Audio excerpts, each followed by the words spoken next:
Hola, buen día a todas y todos. Vamos a hablar hoy de los derechos humanos y tenemos que hacerlo porque el 10 de diciembre fue el Día Internacional de los Derechos Humanos. Eso se debe a que un 10 de diciembre, pero de 1948, en la Asamblea General de las Naciones Unidas se firmó la Declaración Universal de los Derechos Humanos. Bien, tenemos que hablar de esto porque en Colombia los derechos humanos están al orden del día. Sin embargo, tenemos que reflexionar aquí en cómo se entienden los derechos humanos. Bien.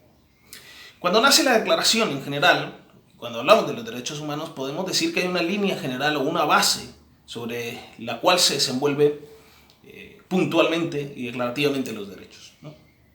En eso hablamos de garantizar unas condiciones básicas para la realización de la persona. Digamos que eso es una de las ideas fundamentales. Y de esa idea fundamental se desprende entonces que por el hecho de ser humano, se tiene el derecho a una vida digna.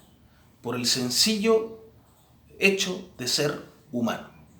Bien, así de esto se desprenden una serie de derechos económicos, sociales, culturales, políticos, etcétera, etcétera.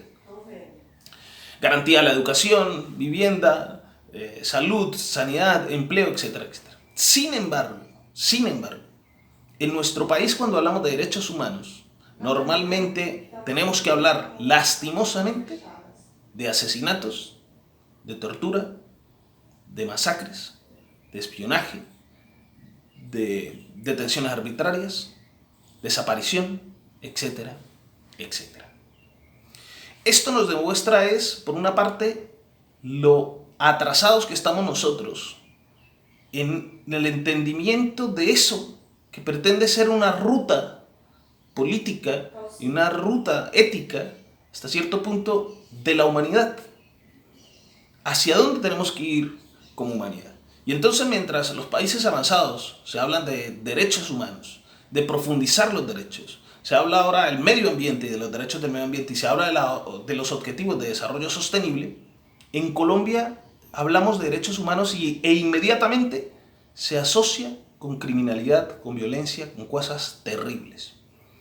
Estamos muy atrasados al respecto, al punto de que es triste, pero hay que decirnos la verdad. Somos una república bananera prácticamente en todo.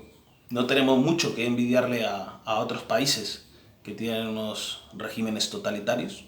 Porque esa situación de barbarie, esa situación de violencia, esa situación de asesinato, esa situación de exclusión, sería propia de un Estado autoritario, dictatorial. Sin embargo, nosotros nos decimos y sacamos pecho, se saca pecho como si Colombia fuese una gran democracia y una democracia sólida. Sin embargo, no tenemos comparación con países de nuestro entorno. No me gusta hablar de números porque los números son extremadamente fríos. Esos no logran transmitir la realidad de la tragedia. Pero si fuese a hablar de números, podemos comparar el 2019 con el 2020 y según datos de varias organizaciones hay un aumento en la violación a los derechos, principalmente el derecho a la vida, en un 54%. Hablamos que de enero entonces a septiembre 135 personas fueron asesinadas por ser defensores de derechos humanos y líderes sociales. Es gravísimo, es gravísimo. Pero la cuestión es, ¿por qué nosotros? ¿Por qué ocurre esto? Y aquí ocurre por varias cosas. Una es porque en las instituciones, lógicamente, han llegado esas expresiones que tienen vínculos con la criminalidad y con lo ilícito. Eso en una medida. Economías mafiosas, mafiosos que han llegado a copar y a tener el control de las instituciones. De ahí se desprende, por lo tanto, una segunda cuestión, que es que la política ha fallado o ha degenerado y precisamente solo queda la expresión del matoneo, la expresión del sicariato, la expresión de la violencia.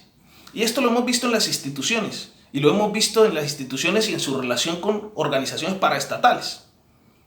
Nuevamente, vínculos con lo ilícito, vínculos con la criminalidad, ¿no? A Jaime Garzón lo mataron con la participación de fuerzas del Estado, eso no lo podemos olvidar. Y Jaime Garzón es uno de los tantos que fueron asesinados con la participación del Estado. Entonces hay una putrefacción de la política, una descomposición de la política, en donde la dimensión de la política entendida como un espacio para la gestión adecuada de los conflictos desaparece. Y el conflicto aquí lo quieren apagar con más conflicto. Y en un tercer elemento está la retórica. La retórica frente a los derechos humanos y frente a los defensores de derechos humanos. Y esto en el último periodo, en el periodo reciente de nuestro país, es una herencia que se le debe, esta herida es una herida también, es una herencia, una herida que se le debe al uribismo. El uribismo siempre ha hablado en contra de los derechos humanos y ha hecho una politización del concepto de los derechos humanos y ha colocado ese concepto y a los defensores de derechos humanos los ha catalogado y los ha puesto como si fuesen un enemigo del progreso, un enemigo del país.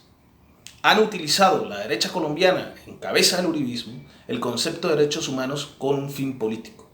Lo ha politizado.